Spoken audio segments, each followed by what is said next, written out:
और अगली बोट के बाद अपनी बारी की मुंतजिर थी। किराए वाली इन किश्तियों में स्याहों की तादाद आटे में नमक से ज्यादा नहीं थी। बेशतर मुसाफिर वो थे जो मनोड़ा और इसके कुर्बो चवार में वाक़े जज़ायर से अपनी रोजी कमाने के लिए मुंह अंधेरे कराची चले आते थे और फिर मुनासिब रकम कमाने के बाद शाम से पहले अपने घरों को लौट जाते थे। मुसाफिरों में मर्दों से ज्यादा तादाद औरतों और बच्चों की थी। इनमें से बाज दूर ही से बीमार नजर आ रहे थे।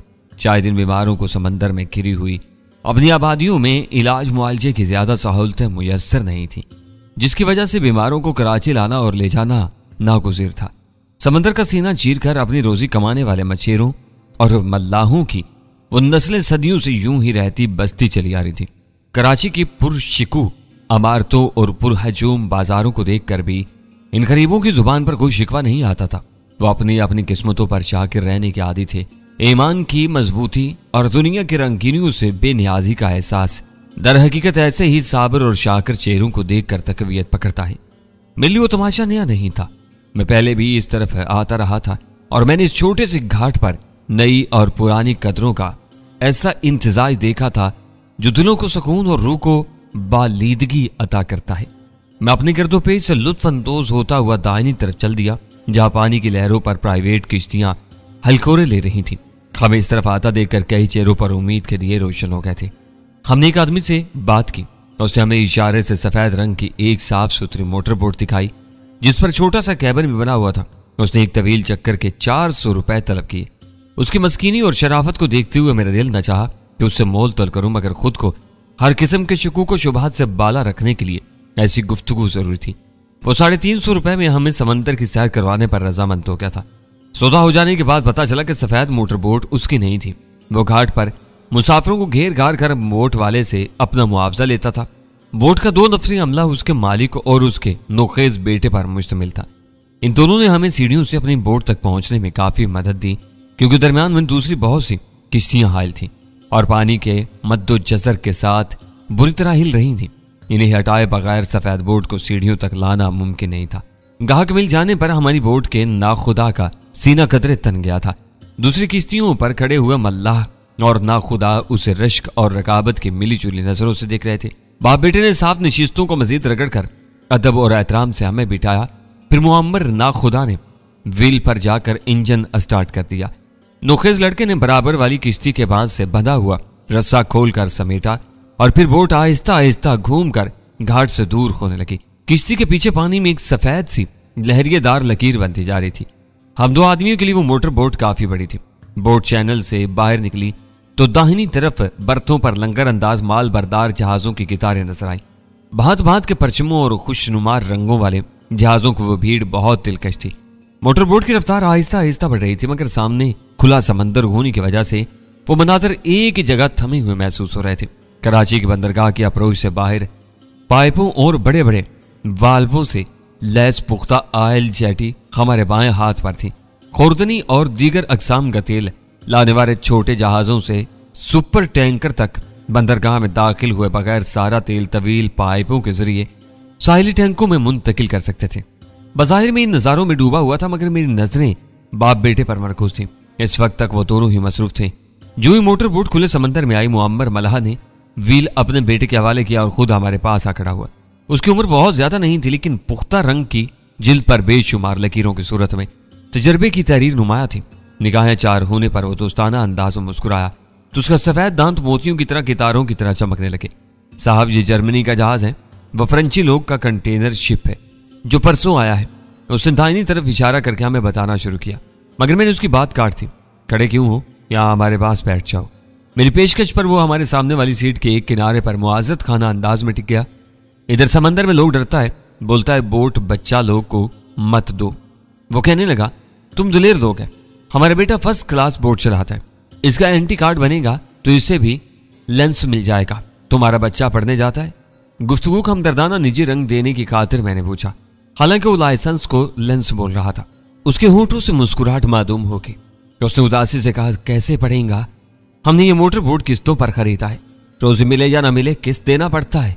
शहर का लोग अब क्लिफ्टन जाता है, उधर कोई कोई आता है, धंधा बहुत खराब हो गया है, कभी कभी धक्के पर अक्खा दिन खराब हो जाता है, कोई नहीं मिलता। मोटर बोट का हेल्पर रोज का 100 रुपया लेता है, हम किधर से देंगे? इसलिए बच्चा लोग हमारा हेल्पर है। बड़ी कठिन जिंदगी है तुम्हारी। रहते कहाँ हो? मैंने अगला सवाल किया।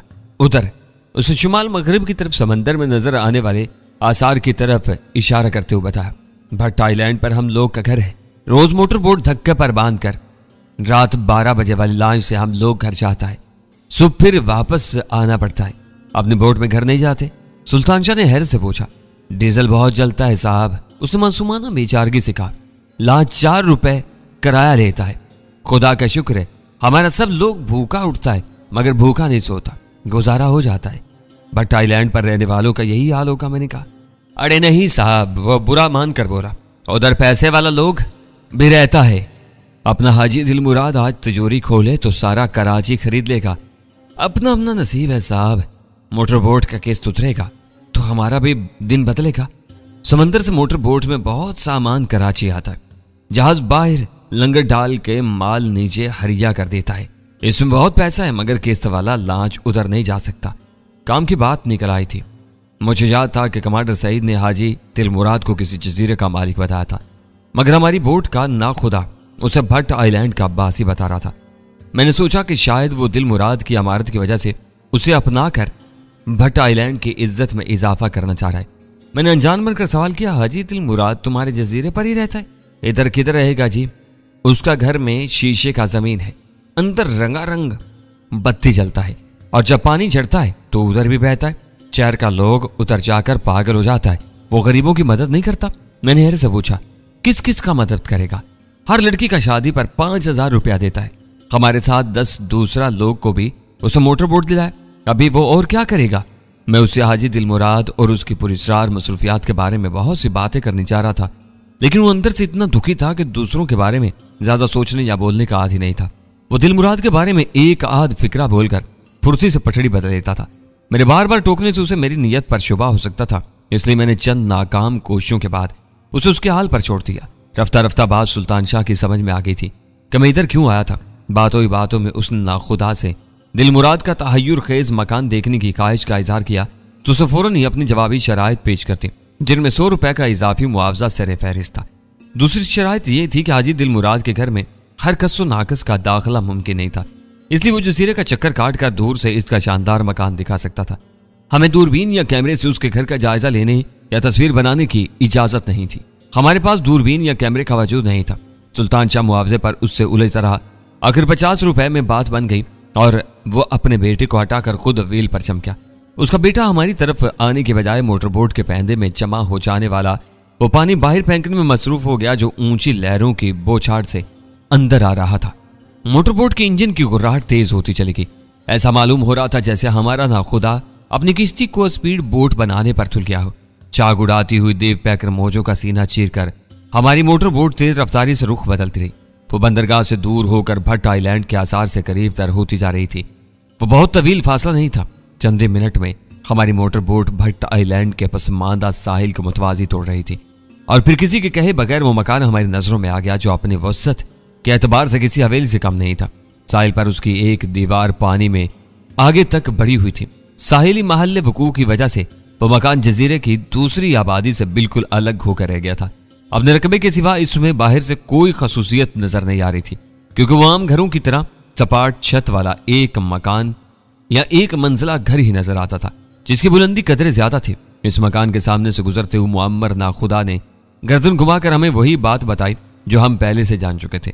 इंजन और लहरों के हम आहंग शोर में नाखुदा की आवाज दब कर रह गई थी। हमने उससे कुछ पूछा न उसने अपनी बात दोहराने की जरूरत महसूस की। सफर इसी रफ्तार से जारी रहा। जल्दी हमारी मोटरबोट भट्ट आइलैंड से दूर निकल गई। एक मरतबा फिर हम खुले समंदर में थे जहां समंदर की सतह के साथ साथ जा बजा आबी परिंदों के कौल मंडला रहे थे। वह एक दिलचस्प तमाशा था। जो ही पानी की सतह पर मछली या कोई और आबी मखलूक नमूदार होती थी, कोई भूखा परिंदा तेजी से उस पर हमला आवर होता और पानी में चोंच डालकर शिकार को दबोचते ही बुलंदियों की तरफ परवाज कर जाता। नाखुदा को हमसे जो कुछ मिलने की उम्मीद थी वह पूरी हो चुकी थी। मैं महसूस कर रहा था कि वो हमारे इस तफरीही सफर को मुख्तसर करके ज्यादा से ज्यादा डीजल या रकम बचाने की कोशिश कर रहा था। हम दोनों को भी समंदर और समुद्री हयातियात से कोई खास रगबत नहीं थी। उसने मनौड़ा के एक मुख्तसर से हिस्से के करीब से होकर मोटरबोट को वापसी की राह पर डाला तो हमने एक लफ्ज भी नहीं कहा। इस दौरान मैं नाखुदा मुसलसल मोटर बोट चलाता रहा। उसने दोबारा हमारे पास आने की जहमत नहीं की थी। थोड़ी देर बाद हमारी मोटर बोट थके मांदे अंदाज में सुस्त रवि से मुसाफिर लांचों वाले चैनल में दाखिल हो रही थी और बिलाकर वो खाली सीढ़ियों के साथ जा लगी। रकम अदा करके हम दोनों मोटर बोट छोड़कर ऊपर आ गए। सबको मालूम था कि हम समंदर की सैर से वापस लौटे हैं, लिहाजा इस बार पूरी उम्मीद नजरों से हमारा पीछा नहीं किया और चंद मिनट बाद हम अपनी गाड़ी में सफर कर रहे थे। यहां आकर तुम्हें क्या हासिल हुआ? आखिरकार सुल्तान शाह वो मुतवक्का सवाल पूछ बैठा। घर बैठे रहते तो जो 4 बातें मालूम हुई हैं वो बिना मालूम होती। सबसे आम बात यह है कि हमने दिल मुराद का घर देख लिया। इस तक पहुंचना ज्यादा मुश्किल नहीं होना चाहिए, क्योंकि वो जाती जजीरे के बजाय गुंजानाबाद भट्ट आइलैंड पर ही रहता है। मुझे हैरत है कि कमांडर सईद को इस बारे में मुगालता है। हमने दिल मुराद का मकान बहुत दूर से देखा है, इस बारे में हम कोई राय कायम नहीं कर सकते। कमाल है कि तुम आंखों देखी एक हकीकत से चशमपोशी कर रहे हो। चशमपोशी के साथ नजरबंदी के बारे में भी सोच लो। बज़ाहिर वो भट्ट आइलैंड के एक साहिली हिस्से पर काबिज है, लेकिन जो शख्स समंदरी पानी को अपनी ख्वाबगाह में से गुजार सकता हो, उसके लिए यह क्या मुश्किल है कि वह अपनी हवेली के गिर्द एक वसी समंदरी नाला तैयार करके उसे भट्ट आइलैंड से अलग एक जैली जजीरे की सूरत देते। यह ऐसी बात है जो साहिल पर उतरे बगैर नहीं देखी जा सकती। चाहे तुम्हारा अंदाजा दुरुस्त है। मैंने खंदा पहचानी से अपनी शिकस्त तस्लीम कर ली। कमांडर सईद जैसा पेशावर आदमी को गैर मुस्तनद बात जुबान से नहीं निकाल सकता। हम टंबर पाउंड के सामने से गुजरे तो मेरे जहन में अरसे पहले होने वाली वो खौफनाक मार्का आराई ताजा होगी जो खाली कंटेनरों के जंगल में लड़ी गई थी। इस मुकाबले में ट्रेलर पर काबज होने के बाद ही हम इस काबिल हो सके थे कि फ्रीडम लॉज के शटर खुलवा कर वहां कोई कार्रवाई कर सके। वापसी में मेरा मूड मामूल पर आ चुका था। सुल्तान शाह की ख्वाहिश से बढ़कर मैं खुद भी इन मकामात का जायजा लेना चाहता था जहां सुबह बम्बों के धमाके हुए थे। सदर के इस हिस्से की तरफ जाने वाले रास्ते पर ट्रैफिक जाम था। शायद हर शख्स इधर ही से गुजर कर घर जाने के चक्कर में था। मैं खुद भी काफी देर तक इसी भीड़ में फंसा रहा, फिर चंद जारहाना करतब दिखाकर अपनी गाड़ी को एक गली के रास्ते जाम से निकाल ले जाने में कामयाब हो गया। शहर के मरकजी हिस्से का एक तवील चक्कर काट कर हम शाहराह फैसल के चौराहे पर पहुंचे तो वहां पुलिस की गाड़ियों ने जिन्ना अस्पताल की तरफ जाने का रास्ता मसदूद किया हुआ था। ट्रैफिक की रवानी की वजह से वहां रुक कर किसी से पूछगछ करने का मौका नहीं था। बस आसार कुछ ऐसे थे जैसे वो पूरा इलाका तफ्तीश करने वालों की इज्जत में आ गया हो। इनकी आजादाना कार्रवाइयों के लिए एहलकारों ने वो सड़क ही बंद कर दी थी। जिन्ना अस्पताल के साथ अमराज कल्ब के कवि इदारे का रास्ता भी बंद कर दिया गया है। आगे निकल जाने के बाद सुल्तान शाह को उसीले लहजम बोला, इस वक्त किसी को दिल का दौरा पड़ जाए तो पुलिस वालों की हरकतों की वजह से इसे तिब्बी इमदाद भी नहीं मिल सकेगी। ऐसा शायद ना हो। मैंने खुशफहमी का सहारा लेकर कहा, वो रास्ता आम लोगों के लिए बंद किया गया है, मरीजों को उधर जाने से नहीं रोका जा रहा होगा। सुल्तान शाह मुझे कोई जवाब देने के बजाय खिड़की की तरफ मुंह फेर कर जेर लब बुड़बड़ाता रहा। यह इसकी फितरत थी कि वो किसी बात पर उलझता था तो फिर उलझा ही रहता था। मैं ऐसे मौके पर उसे उसके हाल पर छोड़ देने की पॉलिसी पर अमल किया करता था। आपस में मजीद कोई बात किए बगैर हम घर पहुंचे तो सूरज का रूप हो चुका था। वहां वीरा कहरबार नजरों के साथ मेरे इस्तकबाल के लिए तैयार थी। मेरे अंदर घुसते ही उसने काट खाने वाले लहजे में सवाल किया, देखा है बम्बों के धमाकों वाली जगह? मैं ड्राइविंग के लिए निकला था, मेरा ख्याल था कि तुम सो रही होगी, वरना तुम्हें भी साथ ले लेता। इतनी सी बात पर तुम अपना मूड क्यों खराब कर रही हो? मैं नर्म और मुसालियाना लहजे में कहा। तुम दोनों कहाँ गए थे? इस बार वीरा ने सुल्तान शाह से सवाल किया। कहीं भी नहीं, बेमकसद आवारागर्दी कर रहे थे। वापसी पर मुतासरा इलाकों से गुजरना चाहा, तुम्हारे रास्ते मसदूद हैं। मैं जबरदस्ती डैनी के साथ लग गया था। मैं मान ही नहीं सकती कि तुम दोनों ने इतना वक्त बेमकसद गुजारा होगा। इस वक्त समंदर की सैर या हाजी दिलमुराद का घर देखने का जिक्र करना अपनी शामत को दावत देने का मुतरादिफ होता। हकीकत कुछ न होने के बावजूद दिलमुराद के नाम में एक तजस्सुस था। वीरा उसका नाम सुनते ही और ज्यादा भड़क उठती। मैंने बढ़कर उसके सर पर हाथ रख दिया। तुम यकीन करो कि हम वक्त बर्बाद करके आए हैं। वीरा झांसे में आ गई। इस वक्त मैंने झूठ बोला था, ना हकीकत बयान की थी। मेरे अल्फाज का ताल्लुक नताई से था, मगर वो बात वीरा की समझ में नहीं आई और उसके चेहरे के अजलात नरम पड़ गए। वीरा गुस्से के आलम में टैक्सी के जरिए तुम्हारी तलाश में निकलना चाह रही थी। मैंने बहुत मुश्किल से इसे रोका। झगड़ा टल जाने पर गजाला ने मुझे बताया, फिलहाल भूल कर भी ऐसा कदम न उठाना। मैंने बौखला कर कहा, जख्म खोरदा दुश्मन कमजरफ हो तो बहुत खतरनाक हो जाता है। इस वक्त तो सिर्फ तुमको पहचानते हैं। हुलिये में नुमाया तब्दीलियों के बगैर तुम बाहर निकली तो कहीं ना कहीं पहचान ली जाओगी। ताज़ा मामला सर्द होने तक तुम्हें एहतियात बरतनी होगी। मैं जब तक यहाँ रहूंगी जिल्द की रंगत का मामला रह रहकर मुझे सताता रहेगा। जिल्द की रंगत ही नहीं, तुम्हारे तीखे खदोकाल भी मगरब की चुगली खाते हैं। किसी वक्त मेरी खोपड़ी सनक गई तो मैं हर एहतियात को बालाए ताक रखकर चहलकदमी के लिए निकल पड़ूंगी। हम लोग कोशिश करेंगे कि ऐसी नौबत ना आने पाए। मैंने कहा, तुम्हारी हर बात पर हाँ में हाँ मिलाते रहेंगे ताकि तुम खुश रहो। सुल्तान शाह दांत निकाल कर बोला, गजाला एक मरतबा फिर गैर जानबदार हो गई थी। उसे मालूम था कि हम दोनों खाना खाए बगैर घर से चले गए थे। वो खामोशी से उठी और चाय के साथ मुतअद्दद लवाज़िम लाकर मेज पर जमा कर दिए। हम लोग चाय नोशी में मसरूफ थे कि अव्वल खान ने अचानक पहुंचकर सबका दिल खुश कर दिया। इस वक्त यहाँ चाय तैयार मिली है, इसका मतलब है कि वक्त का पहिया अब मेरे हक में घूम रहा है। इस वक्त मुझे गर्म और तेज चाय की शदीद ख्वाहिश महसूस हो रही थी। ये कहते हुए उसने बेतकल्फी से सुल्तान शाह की प्याली उठाकर अपने होंठों से लगा ली। अमेरिकन सफारती अफसरान इस वक्त शदीद परेशानियों में घिर गए हैं। चाय के 2 घूंट लेने के बाद अव्वल खान ने कहा, हर बात उनके खिलाफ जा रही है। मेरा ख्याल है कि अब वो मुदाफाना रवैया इख्तियार करने पर मजबूर हो जाएंगे। तुम किस हवाले से बात कर रहे हो? मैंने उसे वजाहत तलब करनी चाहिए। हर हवाले से समझ लो, तुम्हारे जहन में क्या बात आ रही है? अव्वल खान खुश मिजाजी के मुजाहरे पर तुला हुआ था।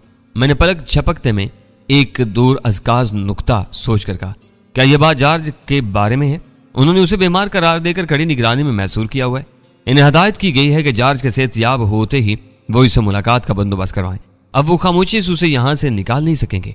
इनके पास एक ही रास्ता है कि वो उसे वाकई बीमार कर दें और अबतर हालत में बेहतर इलाज के बहाने उसे यहां से निकाल ले जाएं। ऐसी सूरत में भी उन्हें हमारे दफ्तर खारजा को पेशगी इतला देनी पड़ेगी। ये तुम क्या ले बैठे? वीरा चिढ़ कर बोली, पहले रास अलमेंडा की बात होनी चाहिए। राडनी आर की गुमशुदगी के बाद वो उसकी तस्वीर फराहम कर चुके हैं जो रास अलमेंडा ही की हैं। तस्वीर की लाश से इतनी गहरी मुवासलत की वजह से लाश की शिनाख्त को मुतनाज़ बना दिया गया। फिंगरप्रिंट्स के बगैर यह मसला हल नहीं हो सका। वो टाल मटोल से काम ले रहे हैं। इसे टाल मटोल ना समझो, ये वक्त हासिल करने के बहाने हैं। मैंने कहा वो किसी भी शख्स के जाली फिंगरप्रिंट्स दे देंगे। कौन साबित करेगा कि वो राडनी आर के फिंगरप्रिंट्स नहीं है? राडनी आर और रास अलमेंडा एक ही शख्सियत के 2 नाम थे। यह बात कहीं ना कहीं साबित होकर रहेगी। अव्वल खान ने इसरार किया, तफ्तीश से मेरा कोई ताल्लुक नहीं है, लेकिन मुझे बताया गया है इस बात पर पूरा जोर दिया जाएगा। वो राडनी आर की बाजियाबी के मुतालबे से दस्तबरदार हो जाएंगे तो ये मामला खुद ब खुद सर्द खाने की नजर हो जाएगा। हमारे जोर देने से कुछ भी नहीं होगा। मैंने जवाब दिया, सफारती महाज पर ऐसी ही शतरंज चालें चली जाती हैं। ये बात वो भी जानते हैं कि राडनी आर की गुमशुदगी को भूल जाने का क्या मतलब होगा। वो यहाँ अपनी सरगर्मियां महदूद करने पर मजबूर हो जाएंगे। इस वक्त इनके सामने एक बड़ा सवाल ये भी है कि इनका हेलीकॉप्टर इस मकाम पर कैसे पहुंच गया जहां रास अलमेंडा मारा जा चुका था।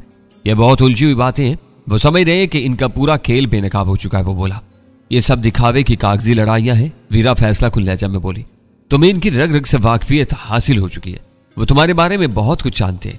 इन्हें मालूम है कि इन पर सारी तबाही डैनी और स्पेशल टास्क फोर्स के गठजोड़ की वजह से नाज़िल हुई है।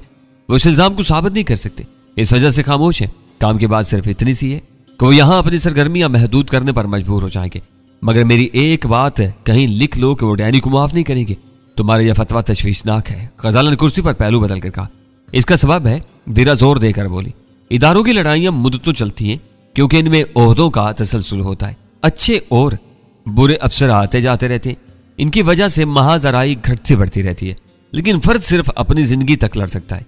इसकी जिंदगी का चिराग गुल कर दिया जाए तो इससे वाबस्ता सारे खतरात वही खत्म हो जाते हैं। वो डैनी के बारे में कोई नर्म गोशा नहीं रखते। आज इसका इजहार भी हो चुका है। सुल्तान शाह ने वीरा की बात में इजाफा किया। क्या इजहार? अव्वल खान ने चौंक कर पूछा। सुल्तान शाह ने न्यूयॉर्क से आने वाली धमकी अमेज फोन कॉल की कहानी उतराती। भौंकने वाले कुत्ते काटा नहीं करते। अव्वल खान ने पूरी बात सुनकर हकार से कहा, वो सब मिलकर भी डैनी का बाल बीका नहीं कर सकते। अब तक इन्हें समझ लेना चाहिए कि डैनी एक फर्द नहीं है, वो एजाजी तौर पर STF का नागुज़ीर हिस्सा बन चुका है। हमारी मनसूबाबंदियों में डैनी के किरदार पर खसूसी बहसें होती हैं। ये राज की बात है जो मैं आज पहली बार तुम लोगों को बता रहा हूं। मैं न रहा तब भी STF डैनी की भरपूर पुष्पनाई करेगी। ये तुम्हारी बड़ाई है कि तुम इतने खुले दिल से मेरी इज्जत अफजाई कर रहे हो। मैंने अव्वल खान के शाने पर हाथ मारकर कहा, मगर मुझे STF से अलग ही रखो। तुम्हारा कड़ा डिसिप्लिन मेरे बस से बाहर है। मैं मौत की आंखों में आंखें डालकर जिंदा रहना जानता हूँ। ये बुज़दिल मुझसे नफरत करने के बावजूद मेरा कुछ नहीं बिगाड़ सकेंगे। मैं जल्दी इनके घर में घुसकर इन्हें सबक सिखाऊंगा। हैरत से अव्वल खान की आंखें फैल गईं। जरा सी बात पर इतना इस्तेमाल? ये इस वक्त की बात नहीं है। मैंने कहा, मैं पहले ही अमेरिका का रुख करने का फैसला कर चुका हूँ, मगर इसमें कुछ वक्त लगेगा। मैं अपने फैसले बहुत सोच समझ कर करता हूँ। इस बात को यही खत्म कर दो। अव्वल खान ने इस्तरारी अंदाज में अपनी चाय की प्याली खाली करके कहा, अभी हमको नीलोर बॉम्बे वाले एजेंटों के बारे में भी कुछ करना है। क्या हम ये फर्ज नहीं कर सकते कि वो मायूस होकर वापस चले गए होंगे? गजाला ने पूछा। कैसे फर्ज कर लें? तुम आज कराची में होने वाले धमाकों को क्यों भूल रही हो? क्या इस बारे में कुछ शवाहिद सामने आए हैं?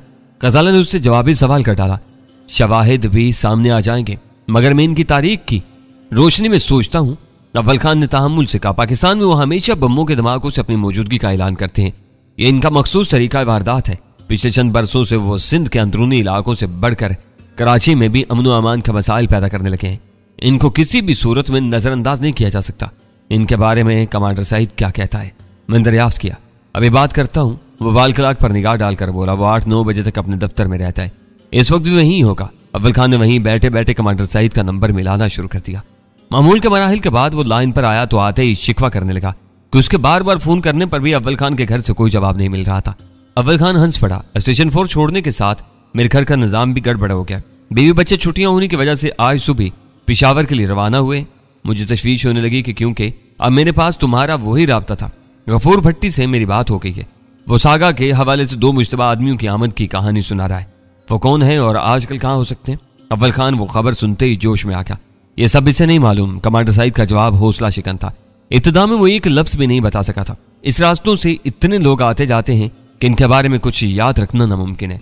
जब उसे सागा का हवाला दिया गया तो उसे याद आ गया कि 7-8 दिन पहले मुंबई से आने वाली लॉन्च के जरिए 2 ऐसे आदमी नीलोर घाट पर उतरे थे जिन्हें लेने के लिए सागा खुद वहां आया था और सागा मर चुका है। अव्वल खान ने मायूसाना लहजे में कहा, हम बंद गली में खड़े हैं।